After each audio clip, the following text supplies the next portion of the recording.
Lilith is coughing blood, her ribs shattered, her lungs drowning in mucus. Hoppy warns her that her blood is clotting, that she will soon suffer the same strokes slowly killing Joseph.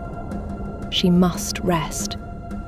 But Lilith can't rest, because if she does, she knows she will die, and their exoplanet will be declared a living failure by their AIs, and sterilised.